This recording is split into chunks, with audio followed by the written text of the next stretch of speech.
안녕하세요, 여러분. 혹시 실험실 없이도 그냥 종이와 펜만 가지고 화학 반응이 얼마나 뜨거울지 혹은 차가울지 정확히 예측할 수 있다면 어떨 것 같으세요? 오늘은 바로 그 놀라운 방법을 알아볼 겁니다.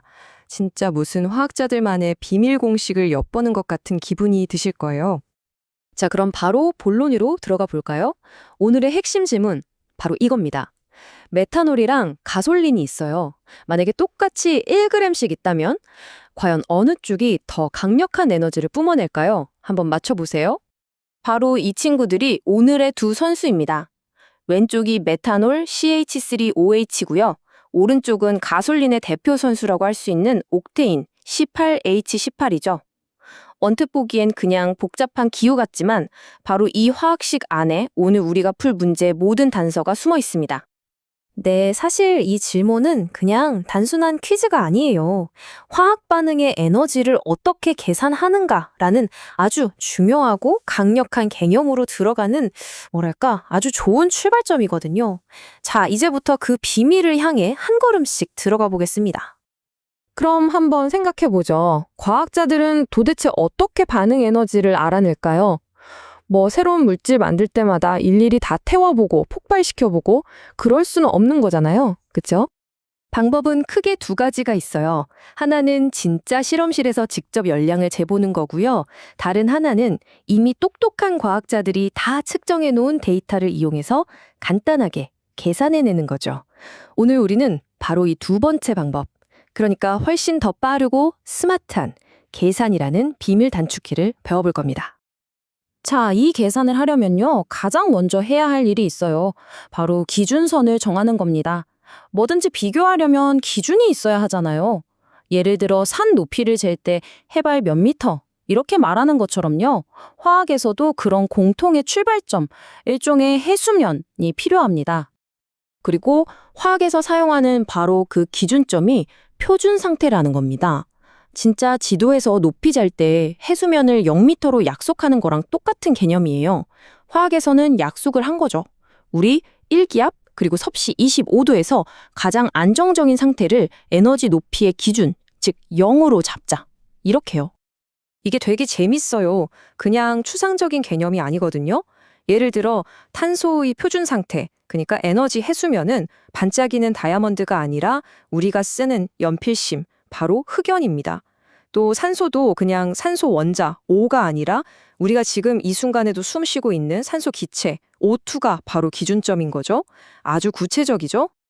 자, 기준선, 즉 해수면을 정했으니까 이제 진짜 계산에 필요한 핵심 도구를 소개해 드릴게요. 이건 뭐랄까, 세상의 모든 화합물에 딱 붙어 있는 공식적인 에너지 가격표 같은 거예요.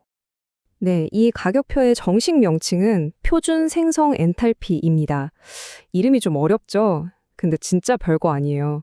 쉽게 말해서 아까 우리가 정한 해수면 상태의 기본 재료들 있잖아요. 그 재료들로 어떤 화합물 1몰, 그러니까 한 묶음을 만드는 데 드는 공식적인 에너지 비용이다. 이렇게 생각하시면 딱 맞습니다. 그리고 이 가격표를 읽는 데는 몇 가지 규칙이 있어요. 첫째, 단위는 항상 킬로줄 퍼 몰, 킬로줄 퍼 몰이에요. 즉, 물질 한 묶음당 에너지 값이라는 거죠.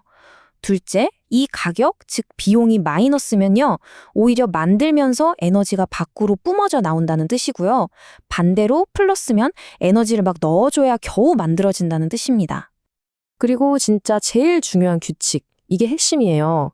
우리가 집을 지을 때 집을 짓는 데는 돈이 들지만 그 재료인 흙이나 돌 자체를 만드는 데 돈이 들진 않잖아요? 똑같아요. 모든 화합물의 재료가 되는 순수 원소들, 그러니까 아까 말한 해수면 상태에 있는 흑연이나 산소기차 같은 것들의 생성 비용은 얼마일까요? 네, 바로 0입니다.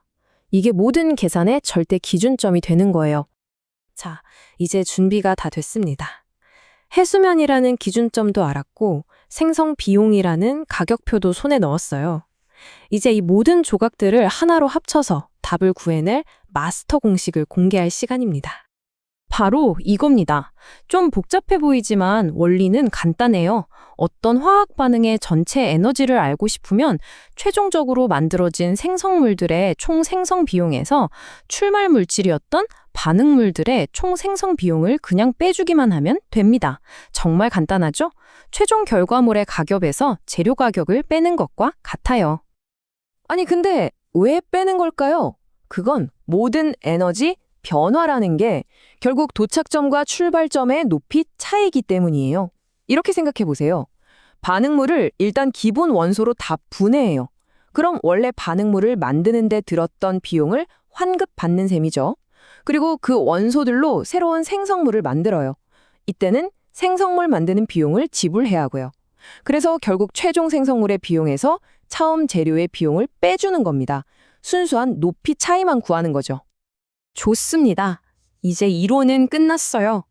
이 강력한 공식을 가지고 우리가 맨 처음에 던졌던 질문, 그 미스터리를 직접 풀어볼 시간입니다. 첫 번째 선수, 메탄올부터 시작하죠. 자, 이제 같이 계산해 볼까요? 공식이 뭐였죠? 생성물 빼기 반응물. 먼저 생성물 쪽을 보죠. 이산화탄소 하나랑 물 분자 2개가 생겼네요. 그럼 이산화탄소 가격 더하기 물 가격 곱하기 2를 해줍니다. 거기서 이제 반응물 쪽 가격인 메탄올 가격을 빼는 거예요. 산소는요? 산소는 O2잖아요. 표준 상태. 그러니까 가격이 0원이죠. 계산할 필요도 없습니다. 그리고 화학식 앞에 붙은 저 숫자들을 꼭 곱해줘야 한다는 거 잊지 마세요. 계산 끝! 결과가 나왔습니다. 이렇게 계산해서 나온 몰당 에너지를 우리가 비교하기 쉽게 그램당 에너지로 바꿔보면 메탄올은 1g이 탈 때마다 22.6kJ의 에너지를 방출한다는 계산이 나옵니다. 앞에 붙은 마이너스 부호는 에너지가 방출된다는 뜻이고요. 자, 메탄올의 기록은 마이너스 22.6. 이제 두 번째 선수, 가솔린, 즉 옥테인의 차례입니다. 방법은? 네, 방금 했던 거랑 완전 똑같습니다. 한 번 더 해보죠. 다시 한번 해볼게요. 생성물인 이산화탄소 8개랑 물 9개의 총 가격을 더한 다음에 반응물인 옥테인 1개의 가격을 빼주면 됩니다. 와, 옥테인은 분자가 훨씬 크니까 앞에 붙는 숫자들도 엄청 커지네요. 그쵸? 자, 가솔린의 결과가 나왔습니다. 똑같이 그램당 에너지로 환산했더니 1g당 무려 47.7kJ이네요. 이제 드디어 두 선수의 기록을 나란히 놓고 비교해 볼 시간입니다. 결과가 한눈에 보이죠? 승자는 가솔린입니다. 그램당 방출하는 에너지가 2배가 넘어요. 압도적인 승리죠. 왜냐하면 옥테인 분자가 가진 저 길고 복잡한 탄소, 수소 사슬 안에 훨씬 더 많은 에너지가 저장되어 있었기 때문입니다. 그런데 여러분, 오늘 우리가 한 이 계산은 단순히 어떤 연료가 더 좋은지 비교하는 것 그 이상의 훨씬 더 큰 의미를 가져요. 진짜 중요한 건 우리가 이 계산을 할 수 있다는 사실 그 자체입니다. 이게 왜 그렇게 중요할까요? 생각해보세요. 우리는 이제 어떤 화학 반응이든 실제로 일어나기 전에 그 반응이 에너지를 뿜어낼지 아니면 에너지를 흡수할지 그리고 얼마나 그럴지를 정확하게 예측할 수 있는 힘을 갖게 된 겁니다. 이 능력만 있으면 더 강력한 로켓 연료를 개발하거나 에너지를 아끼는 공장을 설계하는 것도 가능해지겠죠. 더 나아가서 결합 엔탈피나 깁스 자유 에너지 같은 더 깊은 화학의 세계를 이해하는 열쇠까지 얻게 되는 거예요. 결국 미래를 예측하는 힘이야말로 무언가를 창조하는 힘의 시작이니까요.